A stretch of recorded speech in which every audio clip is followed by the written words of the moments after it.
kami award dito. Kaya naman ngayon, magiging active ulit kami sa YouTube. And mag-comment na kayo ng mga gusto nyong challenge na ipapagawa sa amin kasi willing naman kami gawin yun basta ano lang. So ayun guys, samahan nyo kami sa aming first vlog ulit. First vlog ulit this 2024? 2024! And ngayon yung gagawin namin, bali magre-repack lang kami ng mga school supplies na ipapamigay namin sa 18? 18? Sa 18. Was it 19? 18! Ipamimigay namin sa 18 kasi nga mag-birthday na kami sa 19 and 21 na kami guys! Oo, ano nga naman ang handabi. Pero basta, ito yung gagawin namin handa na lang. Project sa birthday. Ayun, mamimigay nga kami ng school supplies and ayun, tara, samahan nyo kami sa video na to. Let's go! So, eto naman! 1, 2, 3.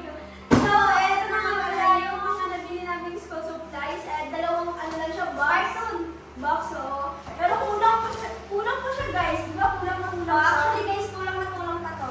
Bali yung gagawin lang namin ngayon, magre-repack kami and titignan namin kung ano pa yung mga kulang. Basta madami pa siyang kulang and parang i-ano lang pa namin assemble namin, ganun. Para malaman namin kung ano pa ba, dadagdagan pa, ganun.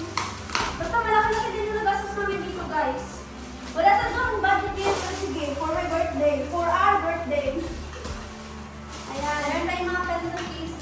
Ay, pwede guys. Meron tayong pencil case. Madami to, kompleto to. Meron notebook, papel, lapis, ballpen.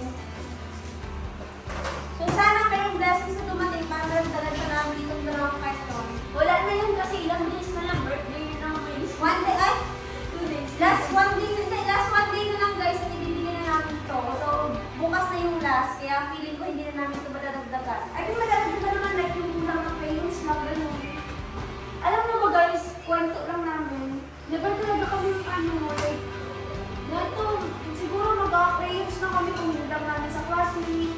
Ito guys, kwento namin kasi real, ano talaga to, real stories. Real life. In real life talaga guys. Ang kwento sa inyo. Ay. Naalig na ko magandang iwan. Feeling ko na-tiktok lang ko yan. Kaya, feeling ko talaga guys, nag-tiktok lang ako. Ganun din siya pag nag-tiktok ako. Ganun. Ay, di ba mag-affiliate? Bro lang. Uy, bili ka na Diyos ko. Pero pag ano siya, dapat wala yung, uy, seryoso, bili. Walang, sharing is a blessing kasi. Alin talaga yung since dati pa kami ni Shirley, ano talaga namin guys, pati talaga namin tinatandaan na sharing is a blessing. Siyempre, nagaling kami sa wala, kaya kung ano meron man kami ngayon, i-share namin kami sa ibang talaga kami yung extra, or kaya namin makapag-share, diba? So, ito na nga yung kwento namin sa sa pencil case, tsaka Crayola. Kasi dati, may kunwari yung subject namin, di ba? Yung klase namin, may 8 subject, ganun ang elementary. Yung upward lang nabili ng nanay ng namin ng notebook, kunwari, 5, ganun. Basta parang kulang talaga siya guys, kaya kailangan ihati. Hinahati namin. Tapos, ako kasi, pagdating talaga ng elementary, ako sobrang hilig ko talaga sa drawing. Hindi no? Oo, kaya gusto ko talaga may crayons. Kaso ang mahal ng crayons. Hi guys! So, nasa bahay na kami and naipamigay na namin yung iba sa mga pinsan namin. So, tapos yung 100 pieces naman kasi yung binili namin mga nasa 150 pieces bata. 120 or 130 ganun. So, yung 100 pieces doon sa liblib na lugar and yung 30 pieces nandito lang sa amin, sa pamilya ko. And grabe talaga yung pinagdaanan namin kasi merong ulan. Baha. Tapos nagsingle lang ako, nagmotor, siya naman nag-tricycle. Basa din yung palda na side. Tapos may allergy pa ako sa kamay. Grabe yung pinagdaanan niyan. So ngayon guys, ulit kami, biyahe. Magbiyahe ulit kami and mag-motor ulit ako. Mga 30 minutes. Oo, 30 minutes, around 30 minutes talaga yung biyahe papunta sa pupuntahan namin. Doon sa bibigyan namin ng mga school supplies. Kaya ayan, tara at samahan niyo ulit kami na bumiyahe at magbasa sa ulan. Let's go!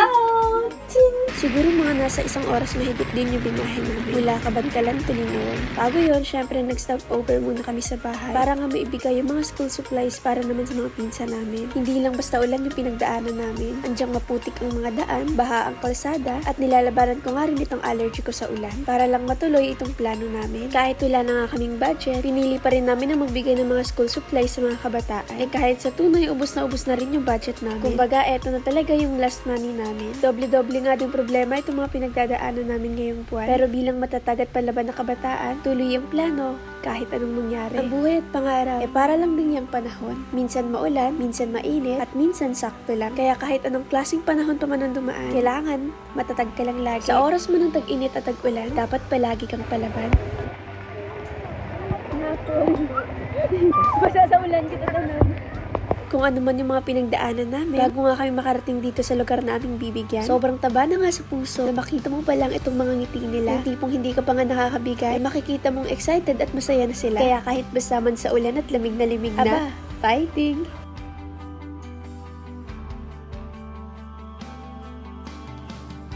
Wala kaming ibang hinangad na plano sa birthday namin, kundi ang makapag-share ng blessings sa iba. Wala man kaming handa o ganap sa birthday namin, kaya na lamang ang lumabas kasama ang pamilya. O maghanda sa loob ng bahay, mas naging okay naman itong ginawa namin. Walang papantay na handa o paglabas o pag-enjoy dito sa ginawa naming project sa birthday namin. Bukal sa puso, loob, itong plano namin. Ang makakita kami ng mga ngiti ng kabataan, lalong-lalo na kung gaano sila ka-excited nung makita kami. Hindi nga matutumbasan ng kahit ano.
Sana, maging isa kami sa inspirasyon ng mga kabataan ngayon. Lalong-lalo na sa mga merong pangarap sa buhay at walang ibang hinangad kundi ang tumulong sa pamilya nila. Maging daan sana kami ninyo para mas lalo kayong pagtibayan ng loob, na-inspire na lumaban pa sa buhay. Anong dagok man o hirap ang dumaan, padayon lang. Muli, salamat sa pagtanggap sa amin at salamat din sa suporta.